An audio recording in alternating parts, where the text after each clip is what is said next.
Olá, queridos alunos, eu sou o professor Paulo Lemos e pertenço ao Departamento de Física do Sistema Farias Brito de Ensino em convênio com a Editora Moderna.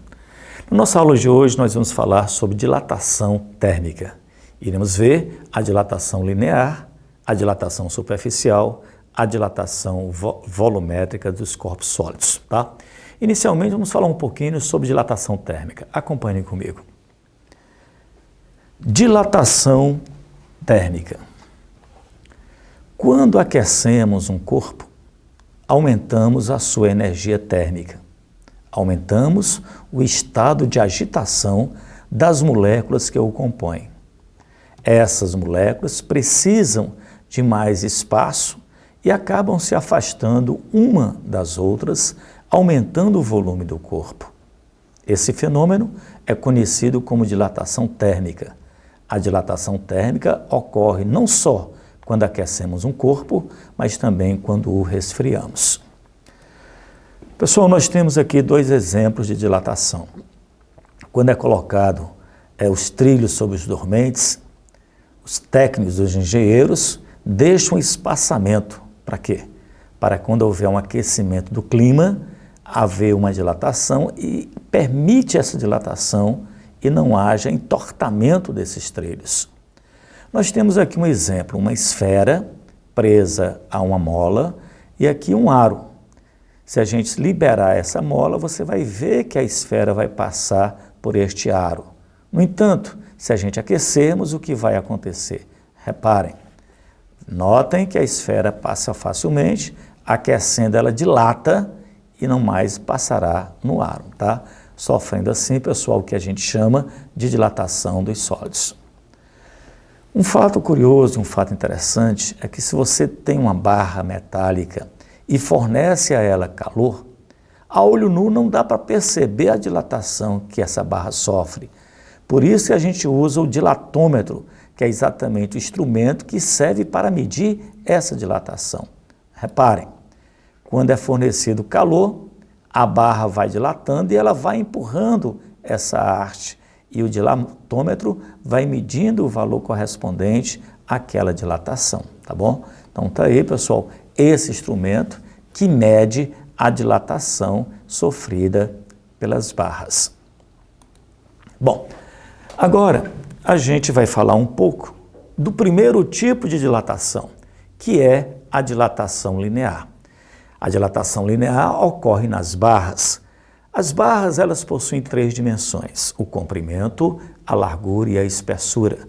Quando a gente fornece calor a esta barra, produzindo na mesma uma variação de temperatura, há uma dilatação no comprimento, na largura e na espessura, só que nas duas últimas podem ser desprezadas porque as dimensões iniciais da largura e de espessura são muito menores que a dimensão inicial da barra. Então vamos lá, dilatação linear.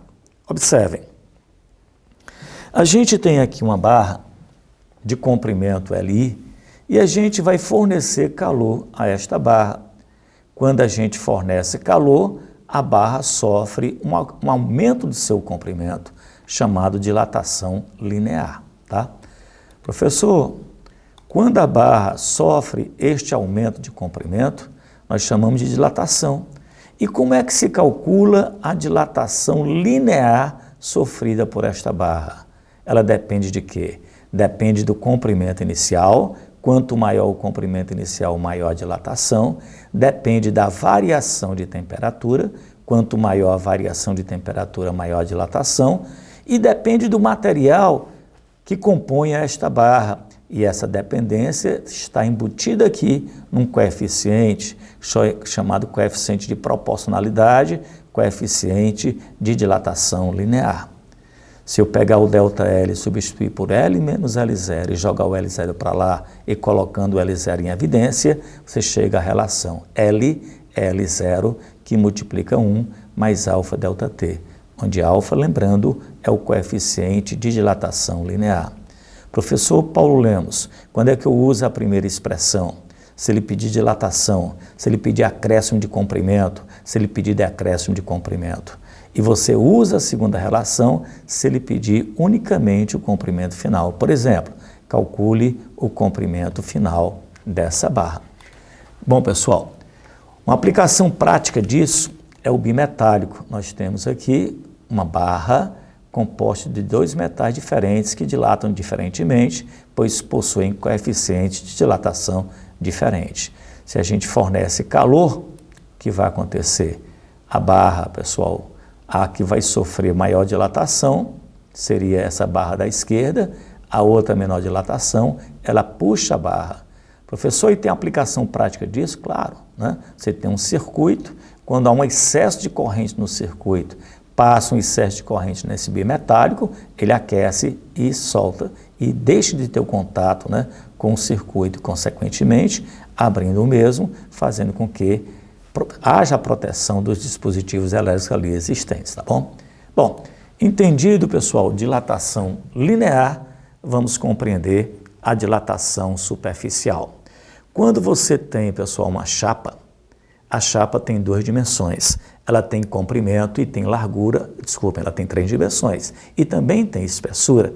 Só que a espessura, quando há um fornecimento de calor, o comprimento dilata, a largura dilata, mas a espessura, a sua dimensão, o seu acréscimo de comprimento pode ser desprezado quando comparado com o comprimento, com a dilatação do comprimento e a dilatação da largura, tá bom? É isso que a gente vai ver agora, dilatação superficial. Acompanhe.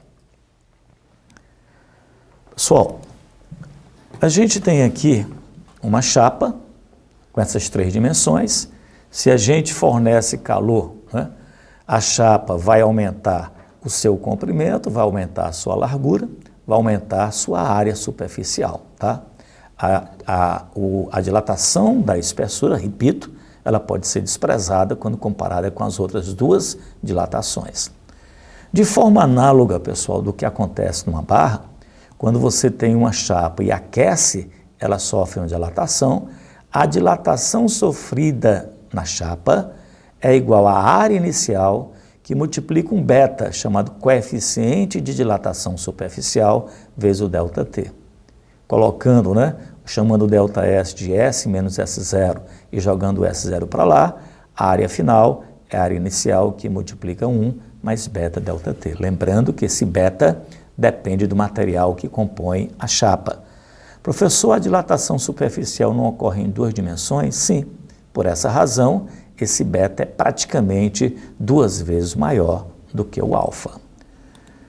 Professor, é muito comum aparecer uma chapa com um orifício? É sim.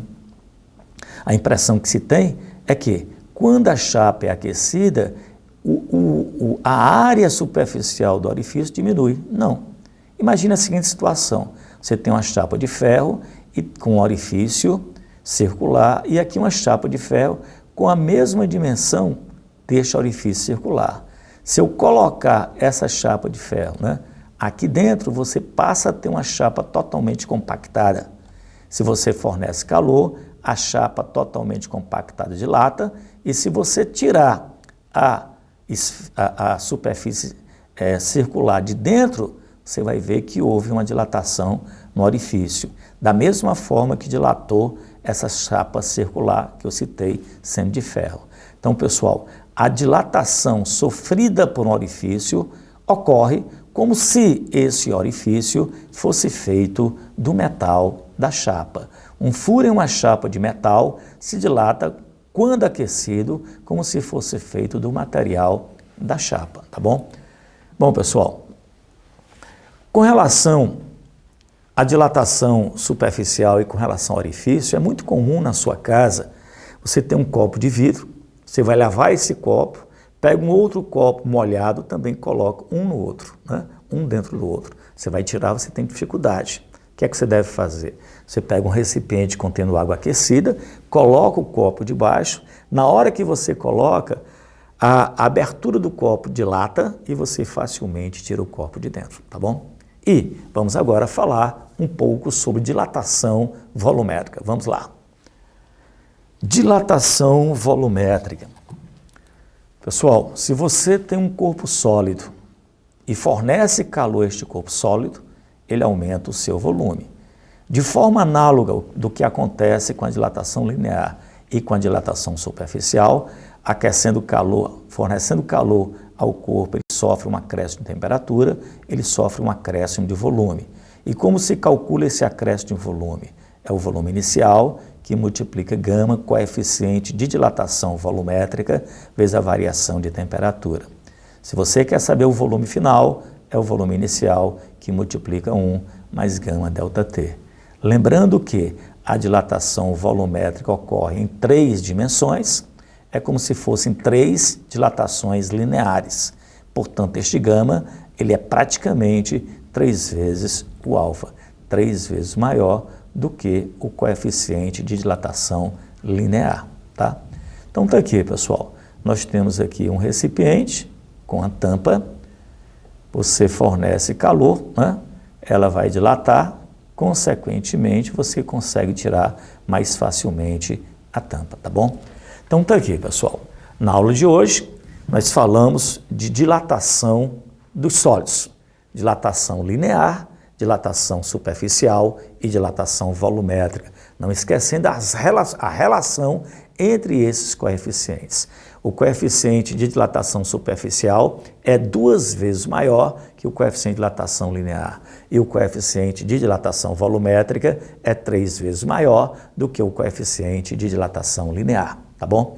Tenho certeza que com a aula de hoje, sobre essa exposição sobre a dilatação e com as animações que a gente colocou na nossa aula, ficou claro o entendimento deste assunto fascinante. Até o nosso próximo encontro.